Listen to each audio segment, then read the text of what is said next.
नमस्कार, जोहार। स्वागत है आप सभी दोस्तों का परीक्षा साथी में। इंटरवेनर को लेकर के बहुत सारे दोस्त सवाल पूछ रहे थे कि क्या इम्पैक्ट पड़ेगा इंटरवेनर का। ठीक है, तो कोशिश करेंगे इस वीडियो के थ्रू आपको बताने का। आपको बात समझ में आएगी तो कमेंट करिएगा, और अगर मैं कहीं कुछ गलत बोलूँ तो वो भी कमेंट सेक्शन में आप लोग रिस्पॉन्ड कर सकते हैं। सुनने में आया है कि बहुत सारे लोगों ने पैसे दिए हैं लेकिन इंटरवेनर नहीं बने हैं, ऐसा भी सुनने में आ रहा है। तो आगे हम लोग इस पे भी बात करेंगे। सबसे पहले इंटरवेनर क्या होता है आपको समझाता हूँ, उसके बाद इस केस के बारे में चर्चा करेंगे। इंटरवेनर क्या होता है कि दो पक्ष के बीच में कोई एक मामला चल रहा है। अब वो दो पक्ष कोई भी है, ए और बी आप मान लीजिए। दोनों के बीच में किसी बात को लेकर के कहा सुनी हो गई और दोनों कोर्ट चले गए। ठीक है, अब दोनों कोर्ट में अपने अपने मैटर को सामने रख रहे हैं, दोनों के वकील आपस में लड़ रहे हैं। इसी बीच में ए और बी का पड़ोसी सी, उसकी भी नींद खुली। ठीक है, क्योंकि ए और बी के आसपास ही वो रहता है, दोनों की लड़ाई है ए और बी की। सी को लगा कि कहीं मैं भी इस मामले में न पिस जाऊं। ठीक है, सी का लेना देना कुछ नहीं है ए और बी से, लेकिन जस्ट क्योंकि पड़ोसी है तो उसके मन में एक बात आई कि कहीं मैं न पिस जाऊं, तो वो कोर्ट में इंटरवीन करता है, इंटरवेनर बनता है। और इंटरवेनर बन करके कोर्ट को बोलता है कि जज साहब, ए और बी की लड़ाई है, जो भी निर्णय हो इन दोनों का, जिसके भी पक्ष में निर्णय आए मुझे उससे कोई लेना देना नहीं है। आप इस बात का ध्यान रखिएगा, मेरे जो अधिकार हैं, मेरे जो राइट्स हैं, वो हैम्पर ना हो, मेरे राइट्स मुझसे न छिन जाए, इस बात का कृपया आप ध्यान रखें। मामला ए और बी का है, ए और बी के ही बीच में रहे, मुझे इसमें नहीं बीच में इन्वॉल्व करिएगा, ना मैं इस बीच में पिस जाऊँ। ठीक है, बस इतना दरख्वास्त था और इसलिए वो इंटरवेनर बना। मेनली किसी भी केस में इंटरवेनर इसीलिए बनता है कि दो पक्षों के बीच में कहीं कोई तीसरा ना फंस जाए। ठीक है, अब यहाँ पे दो पक्ष कौन है? एक हमारे झारखंड वाले सीजीएल में क्या है कि दो पक्ष, एक तो छात्र हैं जो बोल रहे हैं कि धांधली हुआ है, दूसरी तरफ सरकार और जीएसएससी है जो बोल रही है धांधली नहीं हुआ है। ठीक है, और जब पहला हियरिंग हुआ था, पहला या दूसरा, उसमें ही कोर्ट ने बोल दिया था कि कोई थर्ड पार्टी इसमें नहीं बनेगी, इसलिए स्टे लगाया जाता है। लेकिन यहाँ पे कुछ लोग इंटरवीन कर रहे हैं। अब ये कुछ लोग कौन हैं? जिनका डॉक्यूमेंट वेरिफिकेशन हुआ है। अब थोड़ा ध्यान से सुनिएगा। ठीक है, डीवी ये लोग कराए हैं, अब ये इंटरवीन कर रहे हैं कोर्ट में। क्या बोलेंगे जाके इनके वकील कि सर दो पक्ष के बीच की लड़ाई है, एक तो जो लड़के सेलेक्ट नहीं हुए हैं और सरकार के बीच में। अब आप जो भी निर्णय दें, चाहे आप रद्द करें ना करें, ये तो आप डिसाइड करिए। पेपर लीक हुआ है नहीं हुआ है, चोरी हुआ है नहीं हुआ है, ये सब आप डिसाइड करिए। लेकिन ये जो 200, 300 या 400 जो भी इनकी संख्या है, जो इंटरवेनर बने हैं, इन्होंने सेल्फ डिक्लेरेशन दिया है। ये अपने आप को ईमानदार बता रहे हैं, ये बहुत ईमानदार है, हरिश्चंद्र के वंशज हैं। ठीक है, बहुत ईमानदारी से इन्होंने पेपर लिखा है और ये पास हुए हैं, डीवी कराया है, इसलिए इनको ज्वाइनिंग दिया जाए। बाकी 1500 का क्या होगा आप सोचिए, उनको आप जेल भेज दीजिए या फिर उनका एग्ज़ाम रद्द कर दीजिए, उससे हमको फ़र्क नहीं है। लेकिन जो 200 लोग इंटरविनर बने हैं, ये बहुत ईमानदार हैं, इनके राइट्स हैम्पर ना हों। प्लीज़ जज साहब, इस बात का आप ध्यान रखिएगा। मुख्यतः यही होगा कल इंटरवेनर के द्वारा। अब ये विचार आप लोग खुद से करिए कि डीवी कराने के बाद किसी भी परीक्षा में क्या किसी कैंडिडेट के पास कोई अधिकार आता है? क्या कोई कैंडिडेट ये क्लेम कर सकता है कि मैं एएसओ हूँ या जो भी और पद थे, जीएसओ वगैरह जो भी है, कि मुझे वो अधिकार मिल गया सचिवालय में बैठने का डीवी के बाद? तो जवाब होगा नहीं, वो अधिकार मिलता है मेरिट लिस्ट आने के बाद।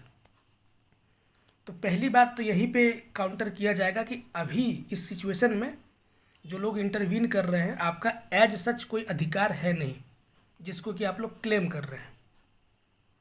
दूसरी बात, आप लोग जो बोल रहे हैं कि हम ईमानदार हैं, सेल्फ डिक्लेरेशन जो आप लोगों ने लिखा है, ये कैसे पता चलेगा कि आप ईमानदार हैं कि क्या है? अभी तो हर कोई शक के घेरे में है। जब तक चीज़ें क्लियर नहीं होती है, निर्णय जब तक नहीं आ जाता है, या तो हर कोई ईमानदार है या तो हर कोई चोर है।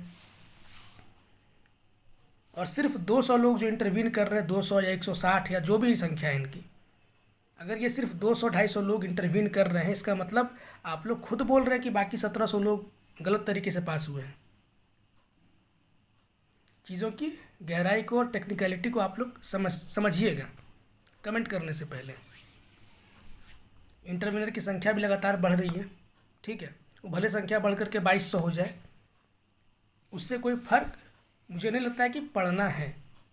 रीज़न बहुत स्पष्ट है कि कोई भी चोर अपने आप को चोर नहीं बोलता, ये इतिहास है। इसी बात का तो जांच होना है।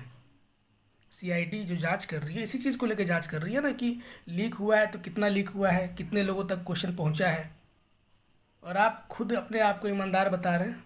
अपने आप को तो ईमानदार हर कोई बताता है। अफजल गुरु भी बोल रहा था कि आतंकवादी नहीं है वो, लेकिन फांसी हो गया इवेंचुअली।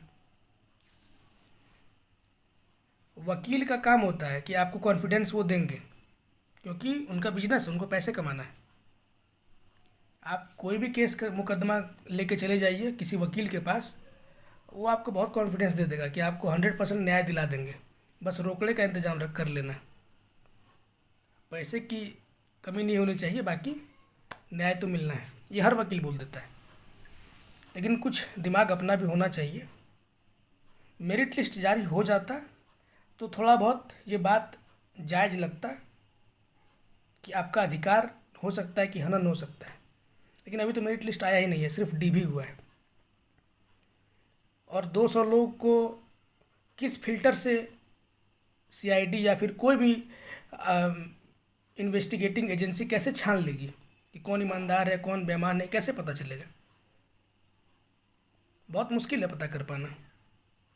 जिसके पास क्वेश्चन गया भी होगा मोबाइल में, उन लोगों ने तो मोबाइल भी चेंज कर दिया होगा, सिम चेंज कर दिया होगा, बहुत सारे उपाय हैं। तो पता कर पाना इतना आसान नहीं है। इसीलिए ऐसे चीज़ों में अभी तक का जो इतिहास रहा है, ऐसे जो कंट्रोवर्शियल परीक्षा से रिलेटेड जो मुद्दा होता है, इसमें सिर्फ ये इस्टेब्लिश करना होता है कि पेपर लीक हुआ है कि नहीं हुआ है। ठीक है, हुआ है तो पेपर रद्द होता है, नहीं हुआ है तो फिर ज्वाइनिंग होती है। सीधा सीधा मामला ऐसा ही बनता है। ऐसा नहीं है कि 5 लोगों को ज्वाइनिंग करा दिए, बाकी लोगों को भगा दिए, ऐसा नहीं होता है।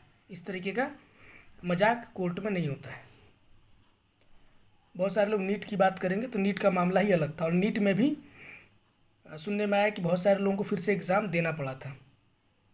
और नीट को अगर रेगुलर नहीं किया जाएगा तो वहाँ सेशन डिले हो जाता है। हर साल होने वाली वो प्रक्रिया है, और ये तो 10 साल से टल रहा है।